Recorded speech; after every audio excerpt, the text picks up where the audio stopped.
Imagine walking away from a palace, turning down royal privilege, and announcing to the world that you are about to build a media empire worth hundreds of millions. It sounds like the plot of a Hollywood blockbuster, does it not?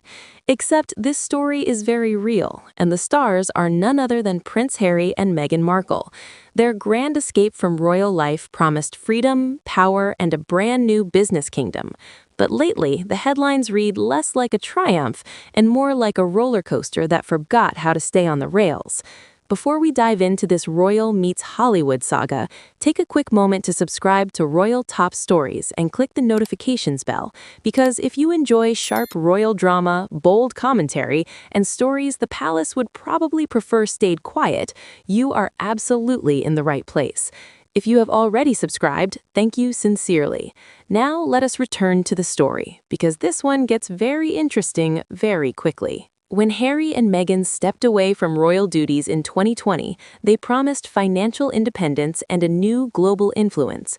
No more palace rules, no more royal schedules, just freedom to build a powerful brand. And for a moment, it looked like they had cracked the code. Their company, Archwell, launched with enormous expectations. Hollywood studios were lining up, streaming platforms were opening their checkbooks. The Sussex name was suddenly one of the most marketable brands on the planet. One of the first major deals came with the audio giant Spotify. The partnership reportedly carried a price tag close to $20 million. The idea was simple: podcasts that would inspire, educate, and challenge stereotypes. Meghan hosted a show called Archetypes, inviting celebrities and public figures to discuss how women are labeled by society. The concept sounded thoughtful and ambitious. For a brief moment, the Sussex audio empire appeared to be taking shape. But here's where the story begins to wobble. After the first season, the pipeline of new content slowed down dramatically. Months passed, then more months passed. Audiences began asking the obvious question: where is the next episode? In the fast-moving world of digital media, silence is not golden. Silence is expensive. Then came the shock announcement. In 2023, the Spotify deal ended, just like that. The partnership that once looked like a glittering symbol of Sussex independence suddenly became a cautionary tale about celebrity business deals. Industry insiders quietly hinted that expectations had not been met, and in the ruthless environment of modern streaming, unmet expectations tend to travel quickly. But if the Spotify saga raised eyebrows, the next chapter raised entire palace gates. Because Harry and Meghan also signed a massive agreement with the streaming powerhouse Netflix. Reports suggested the deal could reach $100 million. The ambition was enormous: documentaries, films, scripted shows, and children's programming. Their first major release, the documentary series Harry and Meghan, exploded onto screens and headlines alike. The series drew huge global attention and reignited debate about the royal family. Supporters called it brave storytelling. Critics called it royal grievance theater. Either way, millions watched. However, the momentum did not remain consistent. One planned animated series titled Pearl was canceled before it even reached the screen.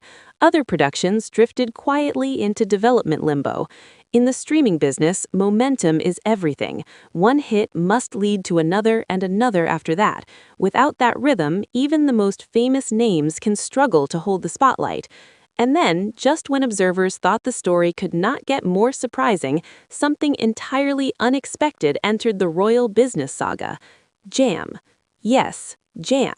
Meghan launched a lifestyle brand initially known as American Riviera Orchard, later refined into a broader lifestyle identity. The brand aimed to capture a polished Californian image with gourmet products, elegant packaging, and a sense of aspirational living. Fruit spreads, honey, teas, and luxury kitchen goods became the centerpieces of the brand's debut. But the internet, as we all know, has a sense of humor sharper than a palace guard's sword. Photos of the first jam jars circulated online, and critics began commenting on the texture. Some joked that the product looked unusually thin. Memes began spreading across social media faster than royal gossip at a palace garden party. Now, to be fair, the situation was not entirely negative. Limited releases reportedly sold out quickly, suggesting that curiosity around Meghan's brand remains strong. Yet the moment highlighted something crucial about the Sussex brand. Everything they do attracts attention, and not always the kind they expect. Behind the scenes, Archwell has also experienced changes in staffing and strategy. Several executives have moved on, and projects have shifted direction. That's not uncommon in the media industry. Startup companies pivot constantly. However, when the founders happen to be two of the most recognizable figures on the planet, every pivot becomes a headline. And here lies the real question surrounding Harry and Meghan's business adventure. Can they build a lasting media empire that stands independently from royal controversy? So far, their most attention-grabbing moments often circle back to their royal past. Harry's memoir Spare dominated global book charts, but also reignited tensions with the monarchy. Their documentary series focused heavily on palace life. Meanwhile, the monarchy itself continues evolving under King Charles III, with Prince William and Catherine, Princess of Wales, stepping into increasingly prominent roles. It's almost like watching two parallel stories unfold. On one side, the centuries-old institution attempting to modernize while protecting tradition. On the other, two former senior royals navigating the unpredictable world of global media entrepreneurship. The contrast is fascinating, because in the modern entertainment economy, attention is the ultimate currency, and whether one views the Sussex ventures as bold innovation or chaotic experimentation, there's no denying that they command enormous global curiosity. Every interview becomes a headline, every project becomes a debate, every jar of jam becomes a viral discussion, which means this story is far from finished. Perhaps the next Sussex project will become a streaming sensation. Perhaps a new partnership will reignite their media ambitions. Or perhaps the world will witness another twist in one of the most unusual royal business experiments in modern history. Because when Prince Harry and Meghan Markle step into the business arena, the outcome is never dull. If you enjoyed this breakdown, leave a like on the video, and thank you very much for watching Royal Talk.